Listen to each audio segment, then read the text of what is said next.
If you've missed any of the earlier episodes of the Great Tastes series and want to see the shows and get all the recipes, go to greattastesmb.ca.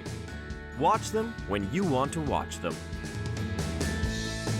Hi there, we're back at the Grant Park Liquor Mart Education Center. I should get a gold star. You do. And a donut. Okay, we're getting there. And these are kind of like the Elton John Kiki D donuts, maple glazed donuts. Do not go breaking my heart donuts because canola oil, heart healthy, right? Totally. This is very impressive. The only donuts I've ever made are the traditional kind where you roll them out and then you deep fry them, but we're gonna bake them today. These ones are going to be baked. Those are delicious, and we have them on canolaeatwell.com as well. Or little beignets. Love those. Those are always so yum. But these ones are baked, super simple. And of course, we're starting off with our dry ingredients. We have flour, cinnamon, baking soda, baking powder, and salt. And we're just going to mix that.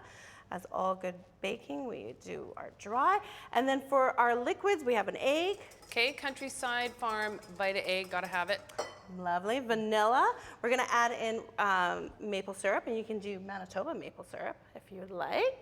And we have some applesauce. So the applesauce, and then you're going to throw, I think, some yogurt in there We as well. are, yeah. So it keeps it moist, but also, again, we're going with that heart healthy. Totally heart healthy. And you can have dishes like donuts and make them be heart healthy as well. And we have our brown sugar. And then, last time we did some free pouring when we're baking or when we're cooking with canola. Yeah. But this time when you're baking, you do want to do an actual measure because that's really important. So we have 2 tablespoons of canola oil that's going into it.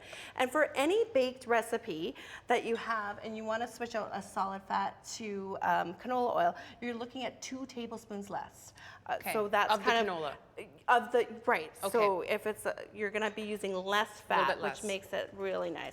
So then you're going to mix that together. Then we're going to put in our dry. Now, is this one of those situations where you don't want to overmix it either, or don't, does it really matter? But it doesn't really matter. But you never want to overmix on anything. Muffins, particular, you don't want to overmix, or loaves, things like that. So we're just going to blend that all nicely together. Okay. And here's the trick. Then you want to put it into the Ziploc bag. I love this hack because it's so simple to do, right? Because I'm thinking, well, how am I going to get? Because that would be me, right? I'd be with a teaspoon, and no, this is better. How we're going to do that? Ellen knows the way. Give a spray, so we're not going to have anything stick. And then I've already have some made up. Now you just want a little snip. Can't wait to see this. This is great. So I have, made this practice. Oh, that is just a wee snap. A wee snap. You weren't kidding. Okay, and then it comes out fast. And this recipe makes 12 donuts. So you only want to fill them up about half. Okay. Okay, and then I make sure that we go all the way around. Okay. And then that is it. Isn't that so simple? I'm just imagining doing this with my kids and how much fun and super messy this would be, but I need to let go a little bit of that. Oh, everything's got to be tidy, and this is like a free-for-all here. This is awesome. So in 8 minutes, once we fill both these pans at 350, 8 minutes. Donuts. You got donuts. 8 minutes. I like that. Those are 8 minutes well spent. No kidding. Okay, so now assuming that all has gone well and you've got your donuts, which by the way, I mean, you could just eat them as is, plain. Love. Okay, but we're not going to do that. We're going to go a little bit candy crazy here, etc. Well, don't worry, be happy and make a mess in the kitchen. Okay, let's do it. Donut, be worried. We're making a mess. Okay, so now we've got our glaze here. Simple glaze, so we're using that maple syrup again. Yep. Use a local Manitoba, a little icing sugar and vanilla. And you can have it be thick or thin. Mine's a little thick right now. Yours is a little thinner. Okay. You can glaze it on. But why not have a donut party? Donuts you can find them everywhere. They're fun, they're exciting. Get a whole bunch of sweets. Make sure you have a little fruit with I've it already too. tested this for quality control, by the way. Good? Yeah, I'm on it. So and it's all good. So we can proceed, I think. Okay, so let's have the party. Invite people in the kitchen. Make cooking be fun and baking and why not, right? This is the part of it.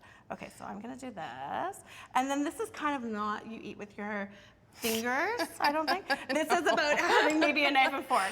Maybe. So I'm gonna have some mini chocolate chips because chocolate is always so good. I think I'll make one for my daughter and one for my son. So my daughter would just be all like that, and then she'd be like that, and she'd be all like, "Woo, Mom, look, I can get even more on there." And I'd be like, "No, stop that." That's what I'm. And then I'll make one for my son, who just would basically do something like that. And then I'm somewhere in between. So this is a beautiful thing. And, again, you can add any kind of shredded coconut. Maybe we should add a little bit of that for good measure. Okay. That's fantastic. You know, line them up. They last a couple days. You can put them in the freezer. That's always really nice. Double the recipe. It's an easy double the recipe. You can have it for, you know, lunches or an impromptu donut making party. That's fabulous. It's just easy like that. Yeah, and a good like group activity. Get your friends together or like your kids or whatever, and lots of fun. Lots of fun and delicious as well. So we sent Ben off with quite the project. So I'm very curious to see what he's going to come up with here in terms of food pairings when we come back to Great Tastes of Manitoba. You're watching Great Tastes of Manitoba, brought to you in part by GreatTastesMB.ca.